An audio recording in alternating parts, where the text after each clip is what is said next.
right.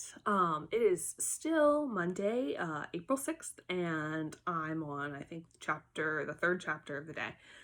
This chapter is called The Giants, and in it, the BFG talks about the other giants that he shares giant country with. You have two questions for today. One is, why did the BFG kidnap Sophie if he's not going to eat her? And two, what is the problem with all of the giants? Like, just in Sophie's mind. So one, why did the BFG kidnap Sophie? And two, what problem does Sophie figure out that with all of the giants? All right, the giants. But if you're so nice and friendly, Sophie said, then why did you snatch me from my bed and run away with me? Because you saw me, said the big friendly giant.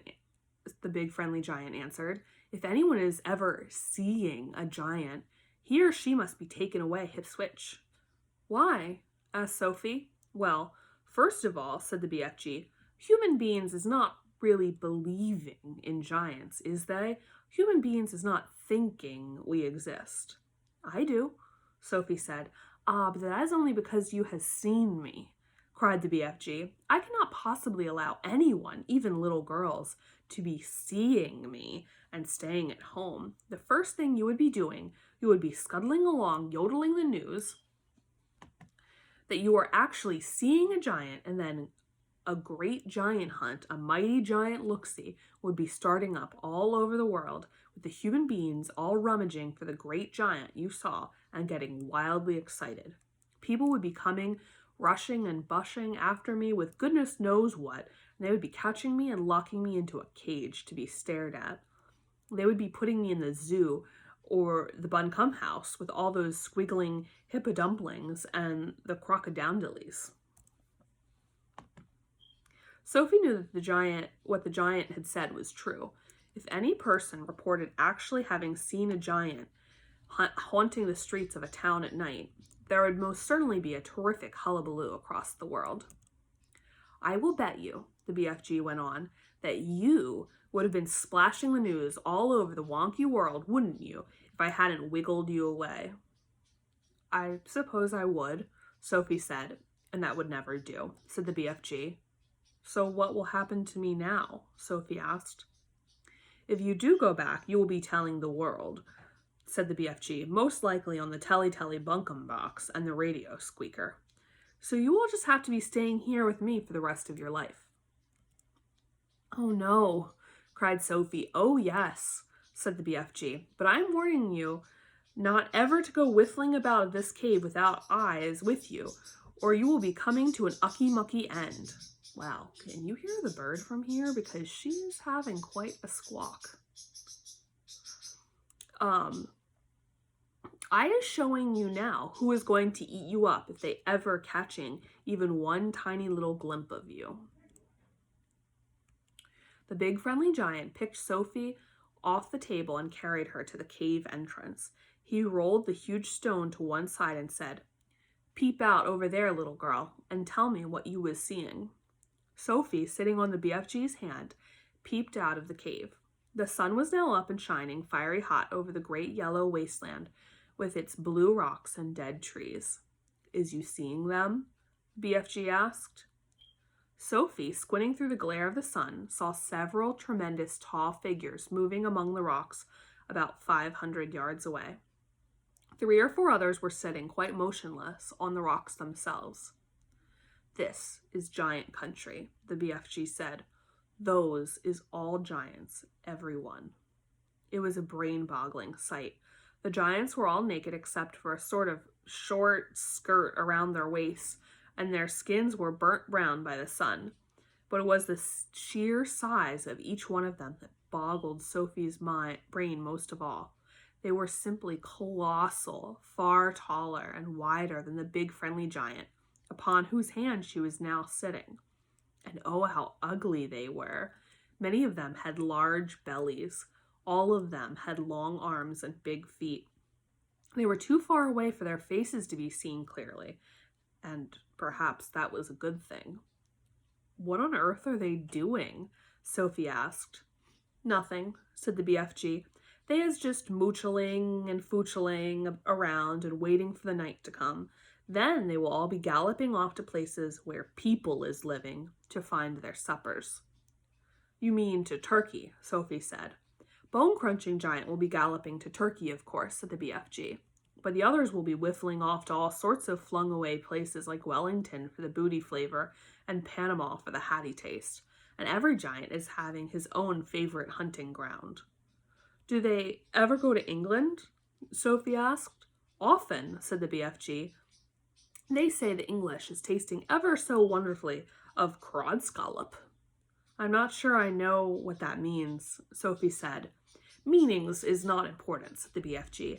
I cannot be right all the time. Quite often I is left instead of right. Are all of those beastly giants over there really going off again tonight to eat people? Sophie asked. All of them is guzzling human beings every night, the BFG answered. All of them excepting me. That is why you will be coming to an ucky-mucky end if any of them should ever be getting his gogglers upon you. You would be swallowed up like a piece of frumpkin pie, all in one dollop.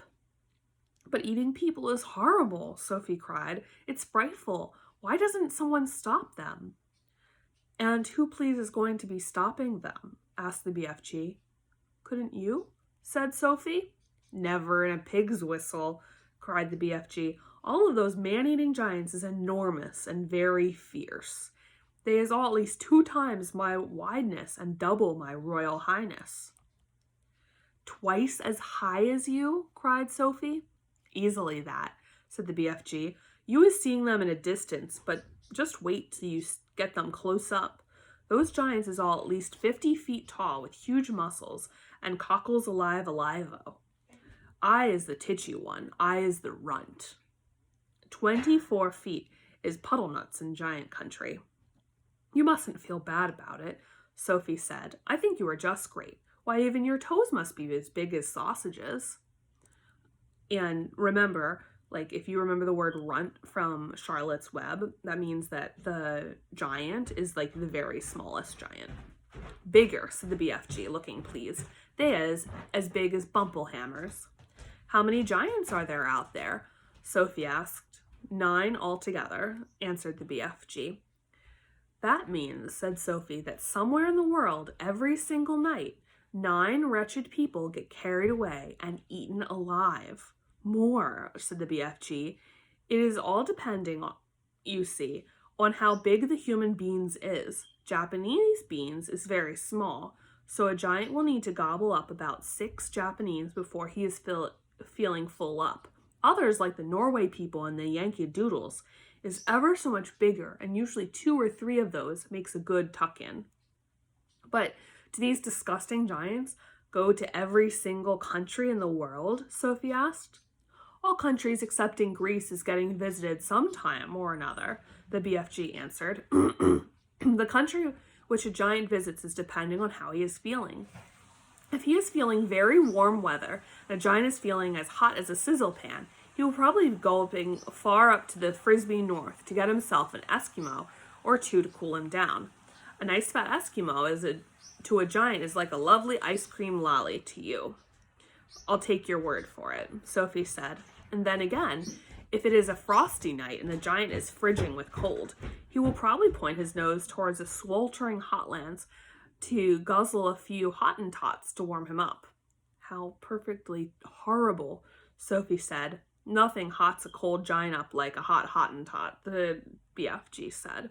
And if you were to put me down on the ground and I was to walk out among them now, Sophie said, would they really eat me up? Like a whiffle-skittle, cried the BFG. And what is more, you is so small they wouldn't even have to chew you. The first one to be seeing you would pick you up in his fingers and down you'd go like a drop of drain water. Let's go back inside, Sophie said. I hate even watching them. So I'm going to stop here. Remember, your questions are, why did the BFG kidnap Sophie? And what is the problem with all of the giants?